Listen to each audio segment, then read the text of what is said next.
The first human Thal ever saw was crying, not because of pain or fear, but because she was hugging someone she loved. It made no sense to him. From the high orbit of his ship, Research Commander Thal of the Zereth Collective stared at the image on the screen. The two humans stood under the rain, holding each other tightly. Water ran down their faces, and yet they smiled through their tears. He turned to his team of alien scientists, their pale blue eyes glowing in the dim lab light. "Strange creatures," Thal said softly.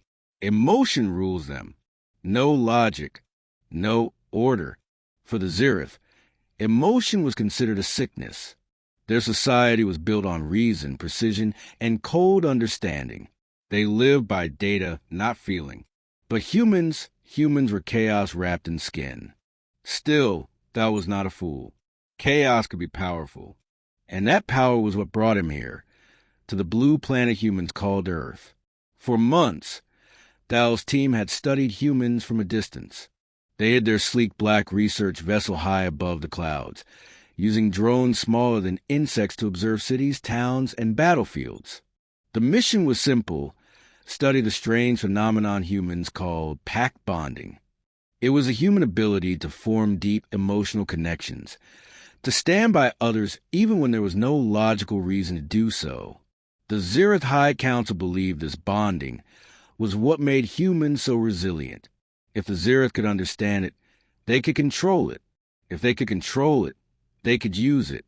Thal's second-in-command, Dr. Nira, floated beside him. Her voice was calm but curious. "Commander, why do they form these groups? Packs, family friendships? It slows them down. It weakens their decision-making." Thal watched the human couple on the screen one last time before turning away. "Because they fear being alone," he said. "Fear drives them to connect. Fear is the root of everything human." Nira tilted her head. "And yet, Commander, their fear makes them brave." Thal didn't answer. He only stared at the rain on the screen, deep in thought. The first step of their experiment began in a small mountain town. The team deployed observation pods, each the size of a pebble, hidden in trees, rooftops, and even in the fur of stray animals. Through these eyes, they saw 1,000 moments of human life. Families laughing, neighbors helping neighbors, friends arguing and then forgiving. Every act was emotional, unpredictable. To Thal, it was maddening. They share food even when they have little, Nira reported. They risk injury to save strangers. They comfort one another after pain. There is no gain in this. Thal replied flatly, "There is always gain. We simply cannot see it yet." He turned his attention to one particular human, a man named Elias Ward, a firefighter. Thal had chosen him for observation because humans called men like him heroes. Elias ran toward danger instead of away from it. He had lost friends in fires, yet he still smiled every morning before work. Why does he do it? Thal asked aloud. Nira watched the human's face on her screen. He says it is his duty. He says others would do the same for him. Thal frowned. Then he is a fool. Days turned into weeks. The aliens filled their databanks with footage, laughter, tears, sacrifice, and joy. Yet none of it explained why. Every night, Thal reviewed the reports, but each one only raised more questions. The Zereth could clone life, bend gravity, and travel faster than light. Yet they could not understand something as simple as a human hug. The High Council demanded results soon. Thal began to feel pressure, something that, for a Zereth, was dangerously close to emotion. One evening, a storm rolled across the town. Lightning split the sky, and the humans hurried indoors. Thal stood near the viewport, watching. "I have seen enough," he said. "They are irrational. Their bonds are their weakness." But Nira hesitated. "Commander, may I continue observation alone?" Thal's gaze narrowed. For what reason? She looked down, her voice quieter than usual. Curiosity. Thal allowed it. Curiosity had driven the Zereth to greatness and sometimes to ruin. That night, Nira watched as Elias received a call. An apartment fire, several trapped inside. She followed his fire truck with her drone. Smoke filled the sky. Humans ran, shouted, helped each other. Elias went inside without hesitation. Minutes later, the building collapsed. Nira gasped. He's still inside. Thal appeared beside her, calm as ever. Then he will die. His choice. But the screen flickered again. Through the smoke, Elias crawled out, dragging two unconscious children behind him. He fell to his knees, coughing, but smiled when the children woke up crying. The other humans rushed to him, hugging him, thanking him. He was burned, bleeding, and laughing. Something in Nira's chest tightened. She didn't know what it was. She only whispered he saved them. He didn't have to. Thal turned away. It changes nothing. Record it. End transmission. But as the ship's systems powered down for night, Thal found himself replaying the footage over and over again. The look on Elias's face, the relief, the warmth, the joy of saving others. It lingered in his mind like a melody he couldn't forget. He finally wrote in his mission log, "Humans act without reason. They protect, comfort, and sacrifice with no benefit to themselves. Their behavior is dangerous but fascinating. Observation will continue."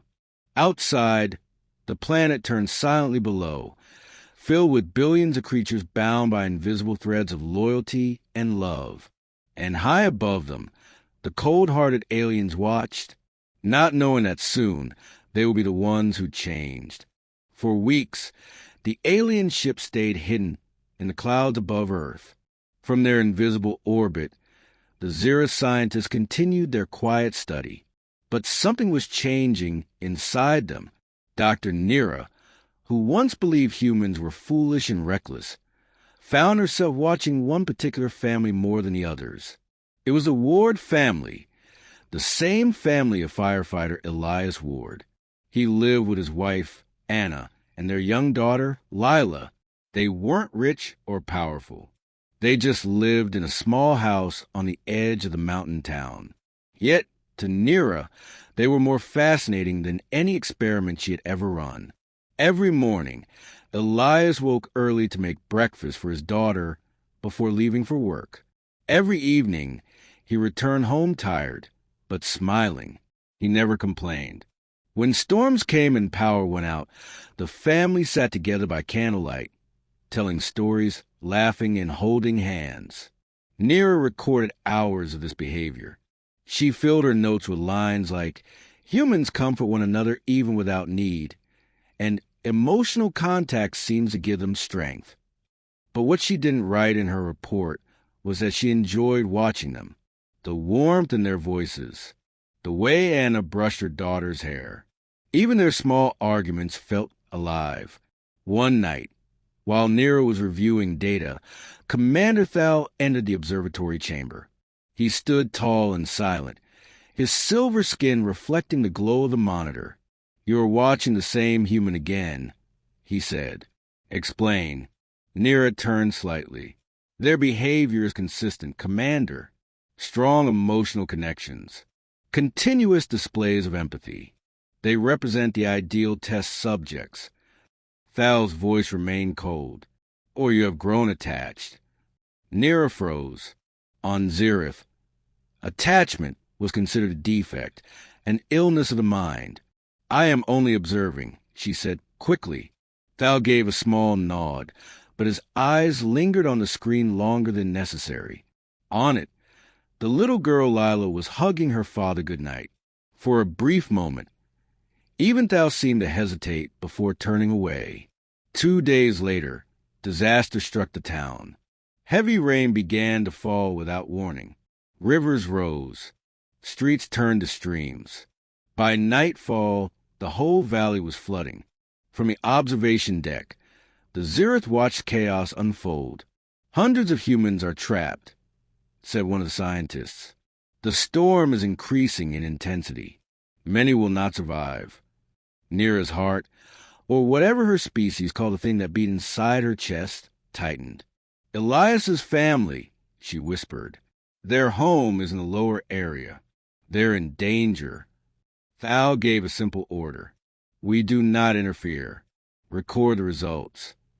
Nira stared at him, stunned. Commander, they will die. Thal didn't look up. Then we will learn how humans face death. That too is data. Nira turned away. Her mind raced. Humans didn't abandon each other in times like this. She had seen it, and for the first time, she wondered if helping others made them weak. Then why did it feel so right? Without permission, she activated her personal scout pod. The small craft was meant for short-range scans, not rescue missions. As it slipped out of the mothership, the storm winds slammed against it.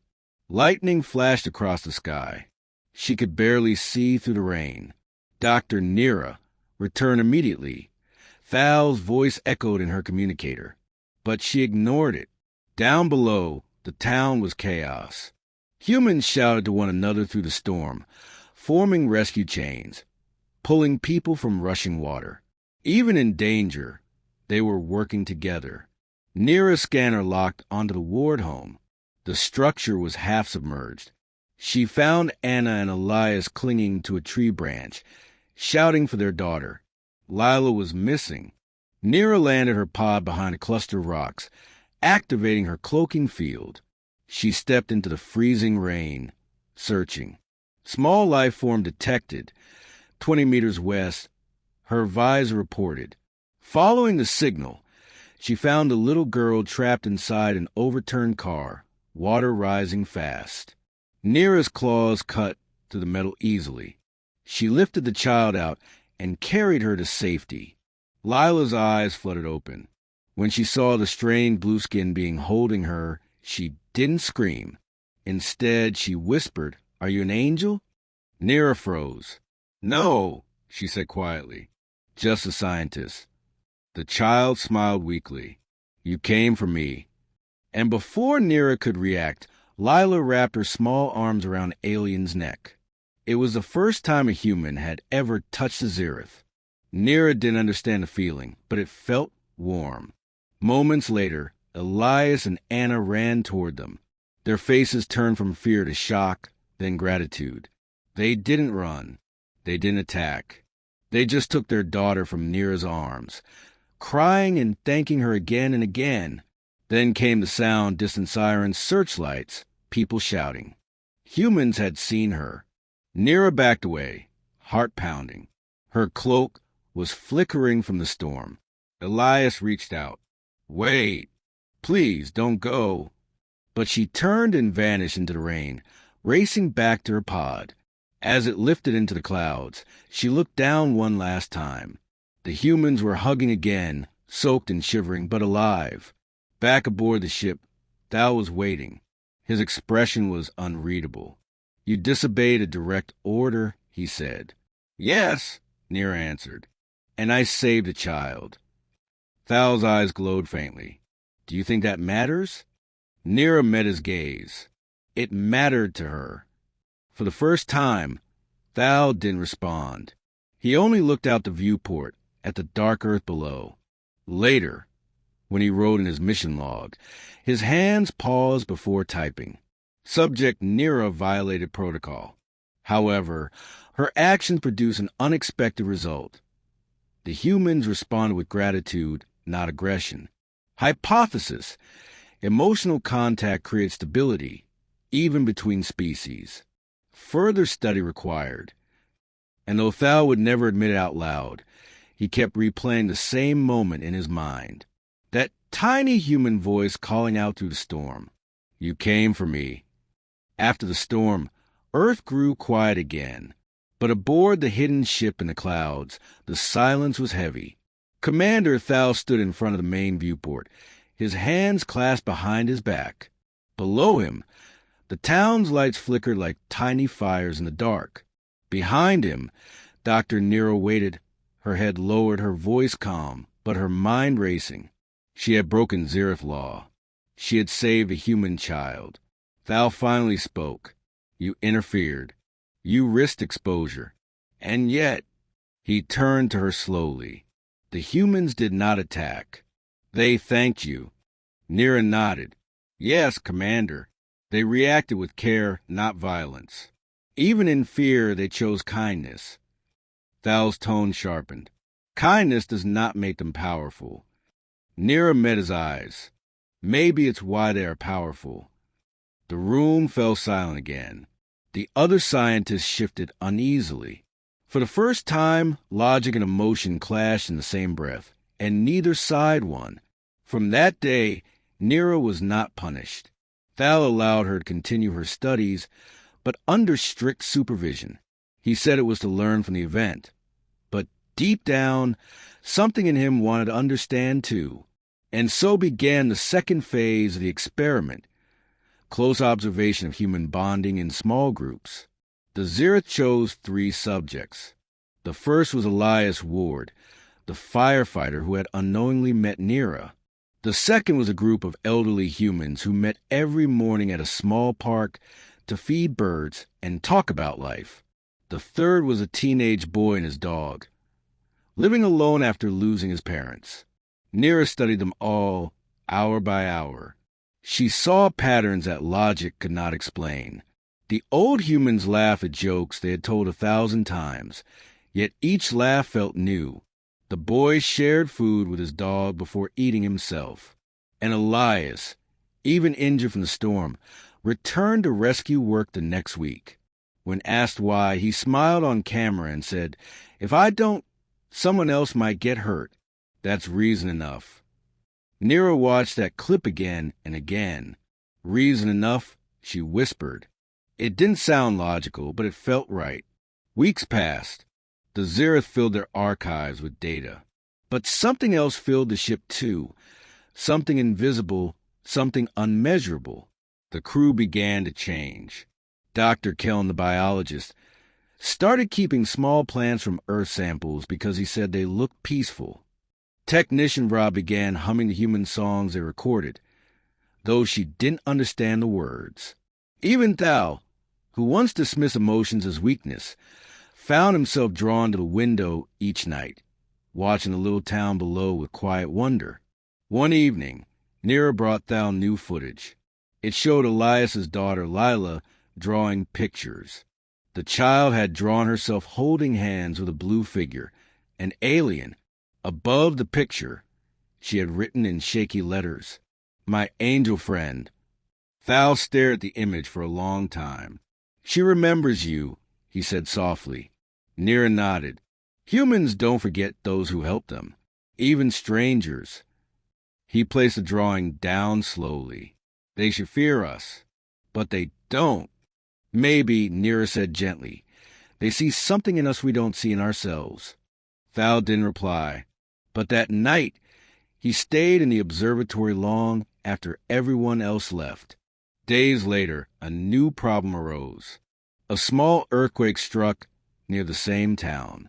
The humans began rebuilding, helping each other, sharing tools and supplies. The Zirith watched in awe as neighbors they had never met before worked together like family. No orders, no commands, just instinct. Thal's log entries grew longer. His tone changed. Observation. Humans rebuild as if destruction never existed. They suffer loss but do not remain broken. Their unity appears to repair both structure and spirit. But one line stood out more than any other. If such strength is born from emotion, perhaps emotion is not weakness. Meanwhile, Nira began venturing closer to the surface in her cloak pod. She no longer stayed in the sky for data collection alone. She watched them live. She hovered near playgrounds, markets, and rescue zones. The laughter, the chaos, the kindness, all of it made her feel something she couldn't name. Once, while observing from behind an abandoned barn, she saw the teenage boy she'd been studying kneel beside his injured dog. He had tears in his eyes, whispering, "It's okay, buddy. I'm here." Nira felt her throat tighten. Zirith physiology didn't allow crying, but if it did, she might have. Back on the ship, rumors spread that the humans might have footage of Nira from the storm. Government agencies were searching for proof of a blue-skinned rescuer. Thal knew it was only a matter of time before discovery. "We must end the project soon," said one of the scientists, "before they find us." But Thal didn't answer immediately. He looked at Nira. She met his gaze without fear. "If they find us, maybe it's time they knew we exist." Thal closed his eyes. Once, he would have ordered immediate evacuation. Now he wasn't sure. That night, the rain returned. The town lights reflected off wet streets. Thal stood at the viewport again, deep in thought. Nira joined him silently. "They are fragile," he said. "Short-lived, imperfect, yet they keep moving forward." "Yes," she said softly. "They don't give up. They never give up." Thal exhaled slowly. Maybe that is what we were sent here to learn. He turned away, but as he walked back to his console, he spoke one last time. "Continue your studies, Dr. Nira." But this time not as an observer. Nira looked up. "Then as what?" Thal paused at the doorway. "As a student." In that moment, something shifted in the stars. The aliens who once came to dissect human behavior were beginning to feel it themselves. And far below, unaware of the watchers and clouds, a little girl looked up at the night sky and whispered, "Good night, angel friend." The mountains were quiet again. The storm had passed, the floods had dried, and the town was rebuilding. But inside the hidden Zira ship above the clouds, there was no peace, only silence and waiting. Commander Thal stood in front of a holographic display, staring at the streams of data about Earth's weather, population, and military movements. Dr. Nira stood nearby, her hands folded tightly. She had not left the observatory in days. Their mission was supposed to be simple: observe, record, report. But it had become something else, something deeper, something no Zira scientists could explain. They were no longer just watching humans. They were feeling something for them. "Commander," Nira said softly, "the High Council is requesting updates. They asked for progress reports on human emotional patterns." Thal didn't look up. "Tell them the research continues." "They're growing impatient," she warned. "They expect results." Thal finally turned toward her. His silver eyes looked weary. "Results," he muttered. "They want numbers, equations, formulas. But how do you measure the strength of a bond?" Nira hesitated. "You can't." He nodded slowly. "Exactly. Yet humans build their entire lives on such things. Invisible connections, impossible to calculate." For a long moment, they both watched the glowing planet below. Then the ship's alarm began to sound. Red lights flashed across the control room. "Emergency detected on the surface," reported one of the technicians. "Massive geological disturbance. Earthquake magnitude 8.6. The entire town was at the center of it. Nira's heart froze. "The Ward family," she whispered. "They're right in that zone." Thal stared at the monitor. Buildings crumbled, roads split, power grids failed. Humans ran in panic. The earthquake tore through the valley like a monster. "Commander, what are your orders?" asked the crew. Thal's jaw tightened. "Stay cloaked. Record everything." Nira turned sharply toward him. "Record everything?" "Thal, thousands are dying." He didn't answer. He couldn't. The law of non-interference was absolute. They were scientists, not saviors. But Nira could no longer see the difference. Within minutes, she was already moving. She activated her small scout craft, ignoring the voices on the comms ordering her to stop. "Dr. Nira, return to your post immediately." It was Thal's voice. She didn't reply. As her ship plunged through the clouds, the view was horrifying: dust, fire, and broken streets. The little town they had watched for months was now in ruins. Her scanners picked up faint human life signals buried under debris. She saw them everywhere: people trapped, children crying, rescue teams shouting for help. Then she found them. Elias Ward and his family, buried under the collapsed remains of their home. Without thinking, Neera landed. Her ship's engines hissed in the rain as she tore through the rubble with her bare hands. Her claws sliced through stone and metal like paper. Under the wreckage, she saw Anna pinned under a beam, Elias digging beside her with bleeding hands. He looked up and froze. It was her, the blue-skinned being from the flood, the angel his daughter had drawn. He stared wide-eyed as she lifted the beam with a single motion.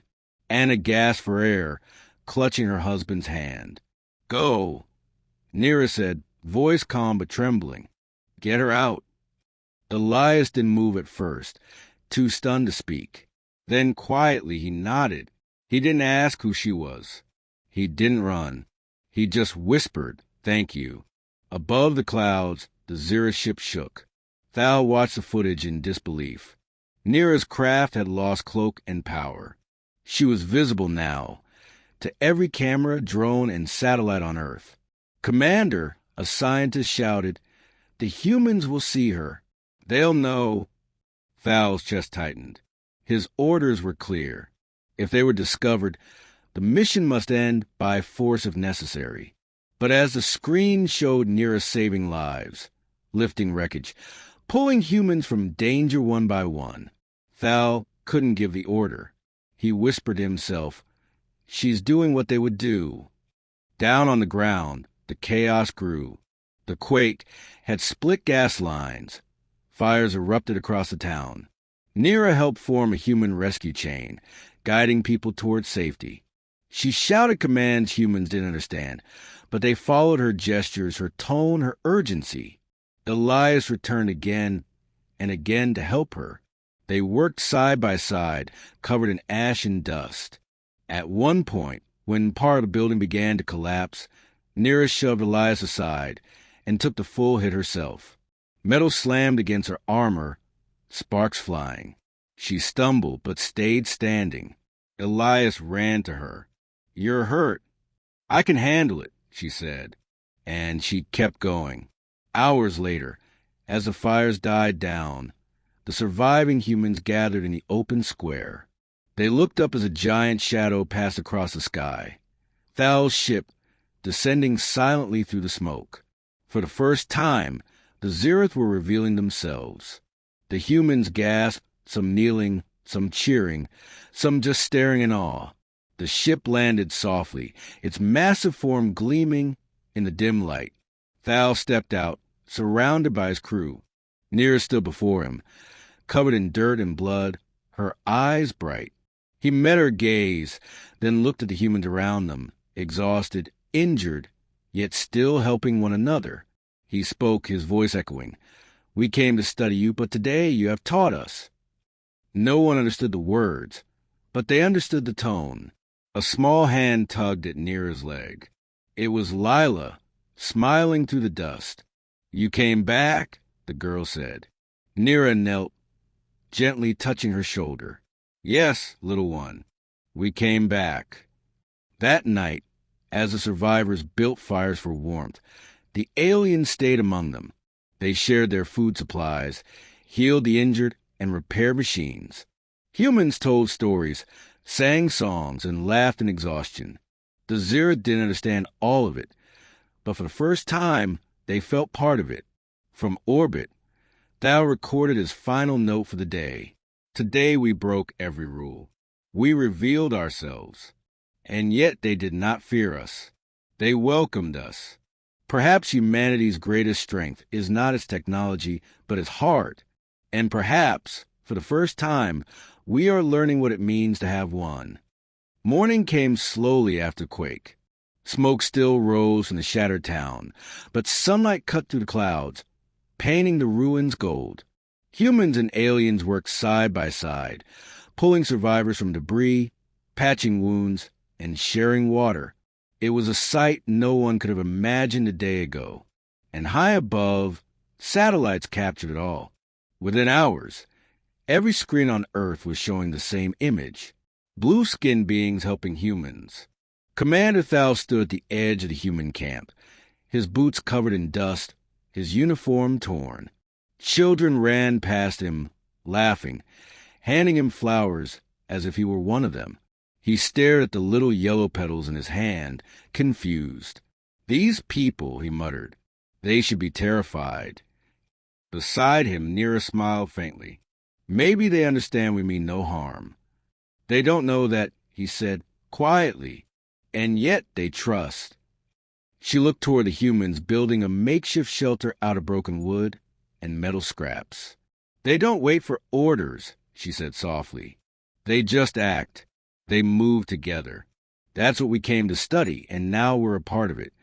Thal didn't reply, but in his chest, something heavy and unfamiliar began to stir. By midday, human authorities arrived. Soldiers, doctors, reporters. The air filled with noise and questions. Who are they? Where did they come from? Are they dangerous? Thal's ship loomed in the background, cloaked no more. His crew stayed cautious, weapons locked away but ready. Nira stood with Elias and his family as curious humans surrounded them. Lila tugged on Nira's hand. "Don't go," she whispered. Nira smiled gently. "I won't." Then a woman with a microphone pushed forward. "Are you the leader?" she asked Thal. He hesitated. "I am Commander Thal of the Zira Collective." "Why are you here?" she demanded.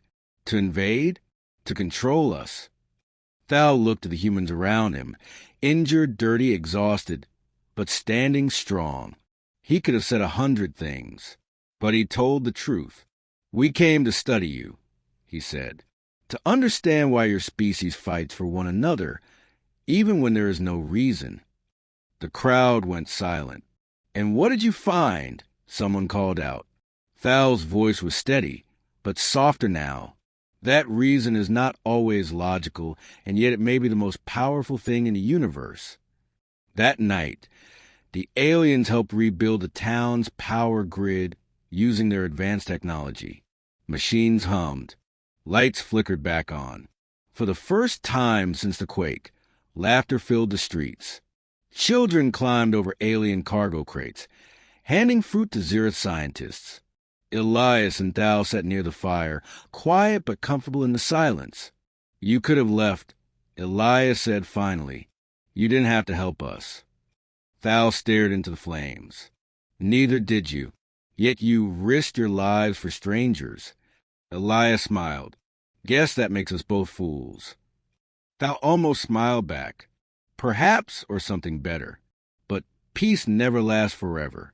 In the sky above, the High Council's ship appeared, a massive black vessel, larger than city. It descended slowly, casting a shadow that swallowed the town. Nira's heart sank. "They found us." Thal straightened, his voice low. "They will not understand." A transmission came through, echoing across the air. "Commander Thal, Dr. Nira, you have violated Zirith law. Cease contact with this primitive species immediately. Return orbit for judgment." The words rolled through the valley like thunder. Humans looked up, confused and afraid. Nira clenched her fists. "We can't leave them now." Thal didn't answer at first. His eyes flicked between the enormous ship above and the small human camp below. He was caught between two worlds, his duty and his heart. The High Council's voice grew harsher. Failure to comply will result in retrieval by force. Nira stepped forward. "Commander, if we leave, they'll see us as monsters. Everything we've learned will mean nothing." Thal looked at her. "You're asking me to defy the entire Zira Collective. I'm asking you to do what's right," she said. "What they would do." He glanced at the humans, Elias holding his daughter close. People huddled together, refusing to run even as the alien ship loomed above them. Then Thal raised his communicator. "This is Commander Thal," he said firmly. "Mission update. The study is incomplete. We remain on the surface." The response came instantly. "That is treason." Thal smiled faintly. "Then call me a traitor." He shut off the link. Moments later, bright beams lit the clouds as a High Council ship charged its engines. The humans panicked. Elias shouted, "They're gonna attack." But Thal raised his hands. "No, they won't. Not while we stand here." He stepped forward, placing himself between the humans and the sky. Nira joined him. Then the rest of the crew followed, forming a silent wall of blue figures, shielding the crowd. The council ship hesitated, then slowly began to rise. It climbed back into the heavens, vanishing into the dark. The humans erupted into cheers. Elias laughed, clapping Thal on the shoulder. "Guess you're one of us now." Thal blinked. "One of you." Elias nodded. "Yeah, a part of the pack." That night, the stars looked different. The aliens and humans sat together around the fires, sharing food, stories, and silence. No one spoke of science or orders or missions anymore. Only survival. Only unity. Thal looked at the smiling faces around him, his crew, the humans, the child who called Nira Angel. He thought of the cold, empty halls of the Zero homeworld, and felt a strange sadness. He whispered, almost to himself, "We came to study bonding and became bonded ourselves." Nira looked up. "Then maybe we finally understand them." Thal nodded. "Yes, but the question now is, how do we go home when this feels like home?" The night sky above Earth glowed with strange beauty. Fragments of the shattered moonlight shimmered on the ocean, and two ships hung silently in orbit, one hidden, one revealed. The smaller vessel belonged to Thal and his crew. The massive one above it was the Zereth High Council's command ship, a cold fortress of law and judgment. Inside the smaller ship, tension filled every corner. The hum of the engines was steady, but every heart on board felt heavy. Commander Thal stood before the holographic window, staring at the Council's ship. Dr. Nira approached him quietly, her reflection faint in the glass. "They've sent another message," she said. "They demand a response within the hour." Thal didn't move. "And if we refuse?" "They'll send enforcers," she said softly. "They'll take us by force or destroy us." He nodded, eyes still fixed on the distant lights. "That's what I thought." Below, the humans had returned to rebuilding. Life was moving forward again, slow, clumsy, but determined. From the ship's monitors, the aliens could see the Ward family helping others rebuild homes, distributing food, caring for the injured. Every human in that town remembered the blue-skinned strangers who came from the sky, and none had forgotten the kindness they showed. "They call us Guardians now," said Vra, one of the younger scientists. "They even painted our symbols on their buildings." Dr. Kellen smiled weakly. "We were supposed to study them, not inspire them." Nira turned toward Thal. "We changed them, Commander, but they changed us too." Thal's voice was calm but weary. "And now we must choose who we really are." An alarm beeped, an incoming transmission. The hologram of Counselor Vorin, a towering figure of shimmering light, filled the room. His voice was deep and cold. "Commander Thal," he began, "your defiance has not gone unnoticed. You have broken every code of the collective, exposed us to a primitive world, compromised zero technology, and corrupted your crew." Thal stood straight. "I acted with reason. Observation required understanding. We could not learn from a distance forever." Vorin's eyes flashed. "You have learned emotion, a disease of the lesser species. You will return for cleansing." Nira stepped forward. "They are not lesser. They are strong because they feel. They rebuild because they care. They—" Silence. Vorin's voice boomed. "You forget your place." Thal's tone hardened. "No, Counselor. It is you who forgets what it means to learn. The Zereth were explorers once. Now you hide behind fear." The hologram flickered. "Enough. Return to orbit now or face termination." Then it vanished. The silence that followed was worse than the threat itself. Every alien in the room turned toward Thal, waiting for his decision. Their faces showed what words could not: fear, loyalty, and something more. "Hope." Thal finally spoke. "They will destroy us if we stay." Nira nodded slowly. "And if we leave, we destroy everything we've learned." He looked at her, eyes dim but resolute. "What would you choose, Doctor?" Nira didn't hesitate. I'd stay. Even if it means exile? Yes, she said simply. Because for the first time, I feel like I belong somewhere. Outside, the earth rotated beneath them, alive, imperfect, full of noise and light. The ship trembled as another signal came from the Council fleet, a final warning. They're charging weapons, Ra said quietly. We have minutes. Thal took a deep breath. Prepare the cloaking field. We'll hide in the lower atmosphere. But, Commander, Keln said, if we descend again, we'll be cut off in the collective forever. Thal turned to his crew. Then we begin a new collective. Engines roared to life. The ship dove into the clouds, lightning flashing around it. The Council fleet tracked their descent, sending out pursuit drones. Nira gripped the console as the vessel shook violently. They're locking onto us. Countermeasures. Thal ordered. Scatter the signal. Use Earth storms as cover. The ship skimmed through thunderclouds, disappearing between roaring winds and flashes of light. The pursuing drones followed, but then lost them among the dense weather systems. Thal's ship broke through the clouds, descending toward the ocean, engines glowing orange. When they finally leveled out, the crew let out a collective breath. They won't find us here, Nira said. Not yet, Thal replied, but we can't run forever. Hours passed.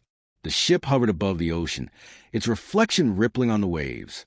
Inside, the crew gathered in the central chamber. We can't go home, said Keln. We can't stay hidden forever either. Nira looked around at them. Then maybe we don't hide. Maybe we build something new. Here. Thal raised an eyebrow. Among humans? Yes, she said. They've accepted us already. They trust us. We can help them grow and learn from them. Thal walked slowly to the viewport. He could see the faint glow of human cities far beyond the horizon. We came to study their bonding, he murmured. Now we're the ones bonded. He turned back to his crew. If any of you wish to return to Zereth, I will send your data logs through encrypted transmission. No shame will follow your names. But no one moved. Every single Zereth stayed where they were. Nira stepped closer to Thal. Then what now? He smiled faintly, a rare human-like smile. Now, he said, we stop being observers. He activated the main console, broadcasting a hidden beacon across the sky. A new message appeared on Earth's network screens. Not conquest, not war, but of unity. To the people of Earth, we came to learn. You showed us compassion instead of fear. We are no longer strangers. We are allies. Together, we begin a new chapter for both our worlds. In the quiet that followed, Thal looked once more at the stars. He thought of his homeworld, cold, distant, ruled by silence, and then at Earth, loud and alive, glowing beneath him. Commander, Nira said softly, was this the right choice? He looked down at the planet that had changed them all. Yes, he whispered, because for the first time, I didn't choose for the collective. I chose for us. A year had passed since the day the Zereth ship fell silent in the clouds. To most of Earth, the event had become legend, stories whispered on news channels, sketches and books, rumors that sounded too human to be alien. But in one small mountain town, the truth was not rumor. The truth lived among them. Dr. Nira stood in the morning sunlight, watching children run across a field. Their laughter echoed through the valley as they played around the new Sky School, a building made from human wood and Zereth alloy. Half of its teachers were human. The other half were blue-skinned aliens who once believed emotion was weakness. Nira smiled. They learned faster than we did, she said. Beside her, Commander Thal adjusted his uniform, no longer black and silver, but woven from human fabrics, a mix of both worlds. They learn because they trust, he said softly. Trust is the first step of every bond. Nira nodded. We studied humans to understand them. Now we're raising them. Thal glanced at her, his expression unreadable but warm. And they are raising us, too. Down the road, Elias Ward repaired a power converter near his rebuilt home. When he saw Thal and Nira walking by, he waved. You two planning to inspect the whole planet today? Thal smirked. Only this part. Elias chuckled. Careful. You hope too much and the mayor will put you in charge. Nira tilted her head. We already are helping. Yeah, Elias said, grinning. That's what worries me. They laughed, something none of them would have believed possible a year ago. Inside the town, humans and Xerath worked together as equals. Alien engineers helped build clean energy grids. Human doctors shared medicine that healed both species. The old and the new blended until no one could tell where one ended and the other began. But it wasn't just about science. It was about life.